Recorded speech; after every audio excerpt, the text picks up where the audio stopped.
Salut, c'est Rado, content de vous retrouver pour la mise à jour du format gagner en bourse avec des ETF. Comme d'habitude, je vous rappelle si vous êtes nouveau dans le format, 3 parties. La première partie, c'est la constitution d'un portefeuille pour le long terme avec une poche qui est une poche de cœur de portefeuille, puis le reste avec des ETF de conviction. Ça, c'est pour le long terme. C'est un format long only, on achète et on pensera à la revente dans 10 ans, 20 ans, 30 ans. Deuxième format, c'est le format de moyen terme, avec une optique qui est davantage on va dire quelques semaines, quelques mois, plus rarement quelques années. On va chercher des ETF qui sont sur le point éventuellement de partir sur une phase haussière qui peut durer longtemps et éventuellement rapporter des rendements très importants. Et troisième partie, ce sont les ETF à surveiller. Si vous avez repéré, ou je vais vous aider à le faire, si vous repérez des ETF qui ont extrêmement bien progressé ces dernières semaines, derniers mois et que vous voulez éventuellement profiter d'un repli pour rentrer sur ces ETF qui ont extrêmement bien performé, eh bien cette partie est pour vous. Vous avez un lien, vous avez en dessous de la vidéo une timeline avec les différents endroits qui sont calés sur ce qui vous intéresse. On va commencer donc par le format pour le long terme. Alors je vous rappelle encore une fois qu'il s'agit d'un format long only.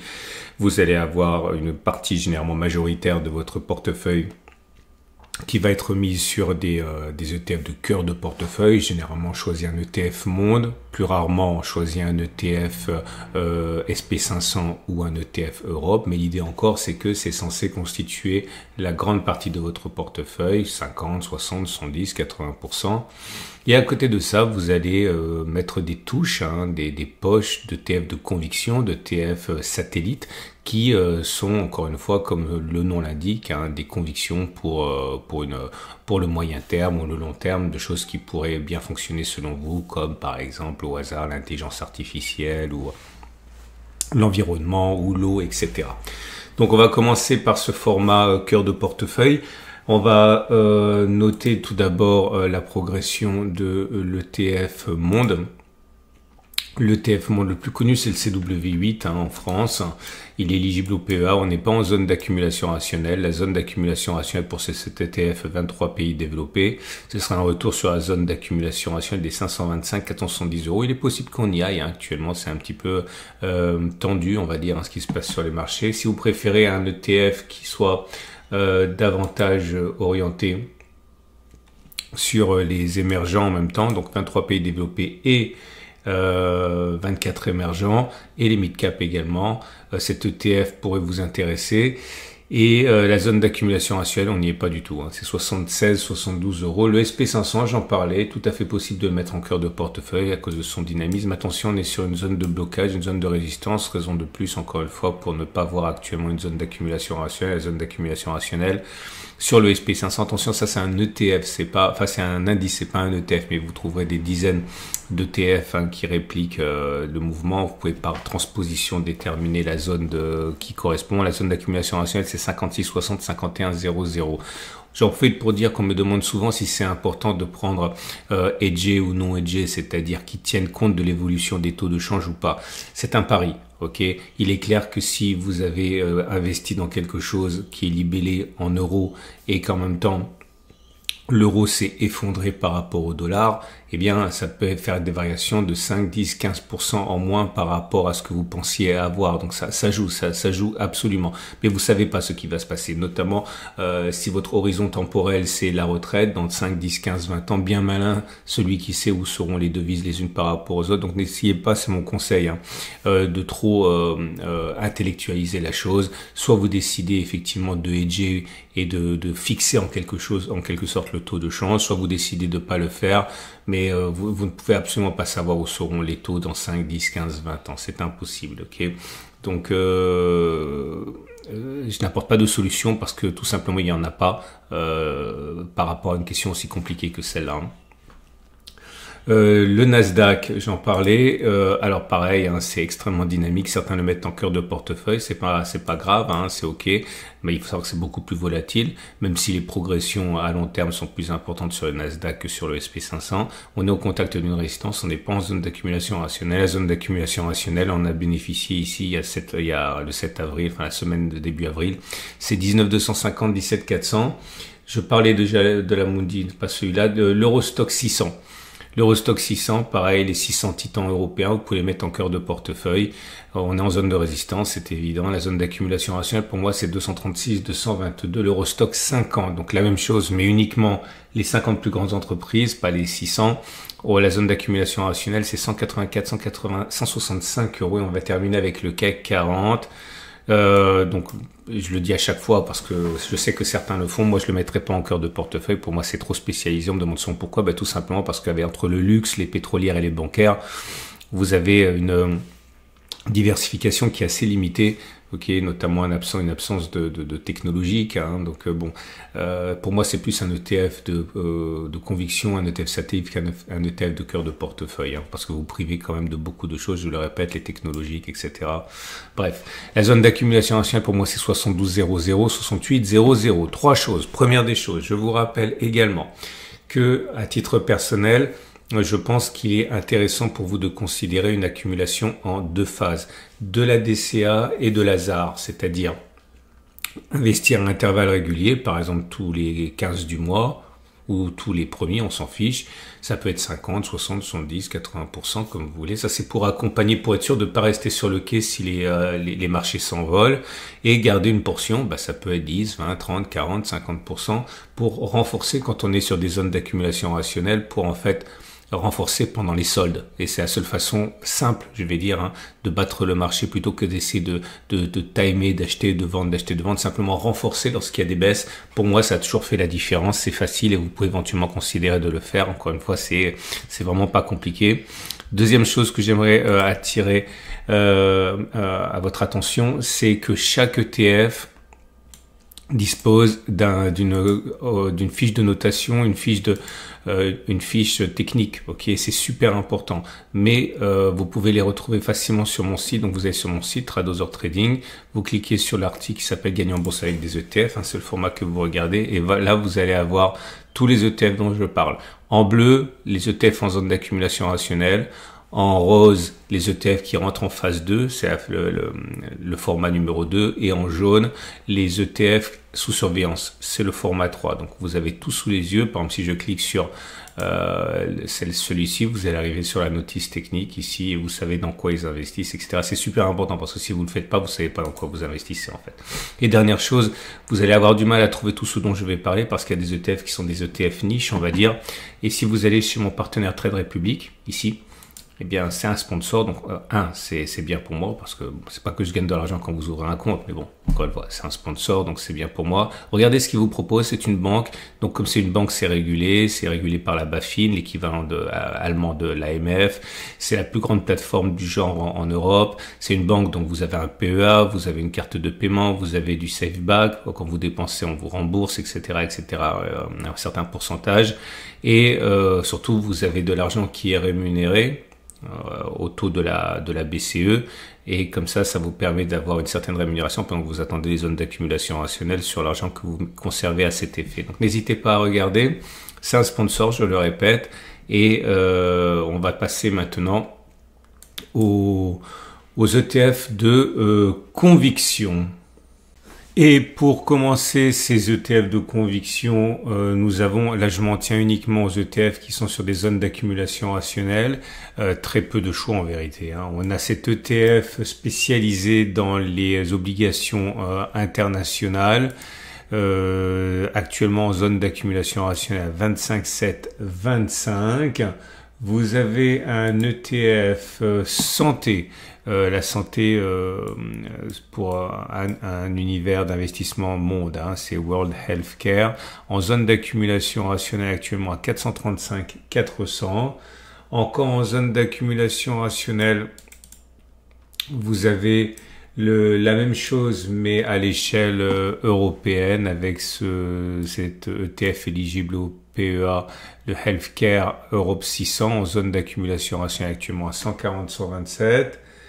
Les ressources économiques européennes, en zone d'accumulation rationnelle actuellement 85,73, et c'est déjà tout.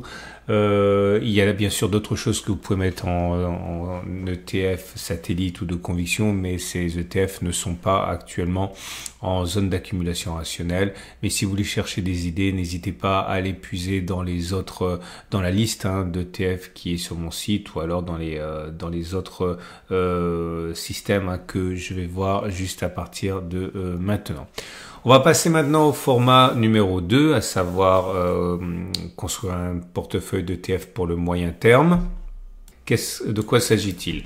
Il s'agit de décomposer le cycle habituel des ETF ou des actifs en 4, phase 1, phase 2, phase 3, phase 4. On dit que les fortunes se font en phase 2 et qu'elles se défont en phase 4. Donc l'objectif, c'est de rentrer le plus tôt possible en phase 2 et de sortir généralement en phase 3, mais jamais rester investi en phase 4. Vous avez des tutoriels en dessous de la vidéo pour en savoir davantage. Je peux pas trop développer, ça va être trop long. Mais il faut tout de suite comprendre une chose. Cela ne fonctionne pas parce que le taux de réussite est important, parce que le taux de réussite est d'à peu près 1 chance sur 2. Ça fonctionne parce que quand vous arrivez à attraper une fusée, vous allez gagner beaucoup plus en moyenne que lorsque une phase 2 avorte et revient en gros en phase 1. Autrement dit, ça fonctionne parce que le ratio gain-risque est excellent et pas parce que le taux de réussite est excellent. Donc ça veut dire notamment qu'il ne faut pas miser trop sur une conviction basée sur cette stratégie, parce que vous risquez de perdre une fois sur deux clairement de l'argent.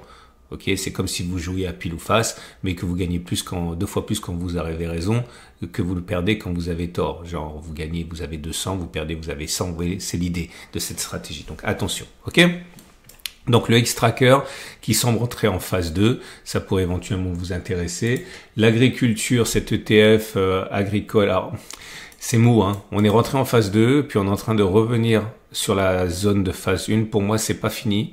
Pour moi, c'est encore à la limite de ce qui est envisageable d'être une phase 2 molle. C'est pas rare d'avoir des choses comme ça. On n'a pas toujours des jolies phases 2 comme ça, vous voyez. Mais c'est pas fini, je dirais. Donc l'agriculture avec cet ETF. Et puis l'Amundi, l'Eurostoxx, on en a parlé. On est...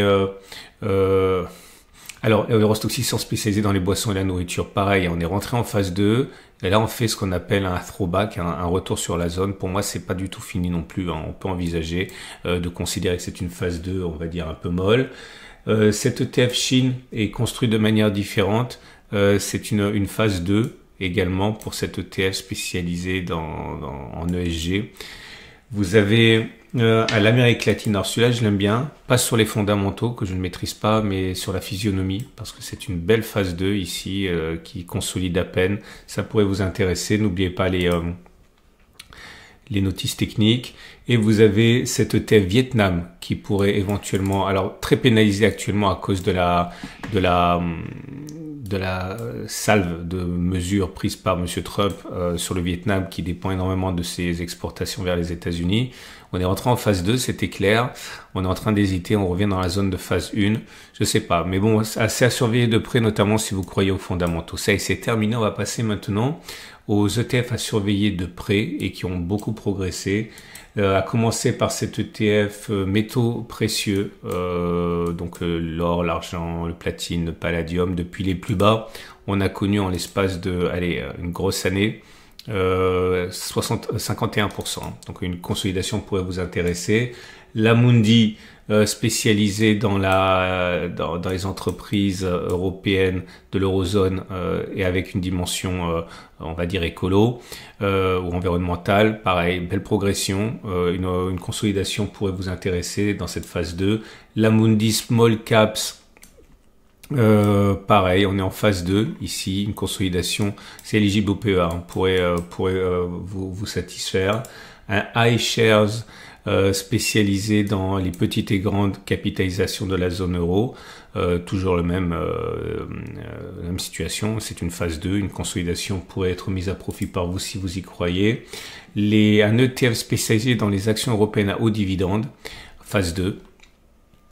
J'aime bien celui-là, non pas parce que j'y crois, mais parce que sa progression est absolument phénoménale. Regardez, depuis les plus bas du 7 avril, le TF a pris 100% quasiment. Ok, c'est le nucléaire et les technologies liées à l'uranium.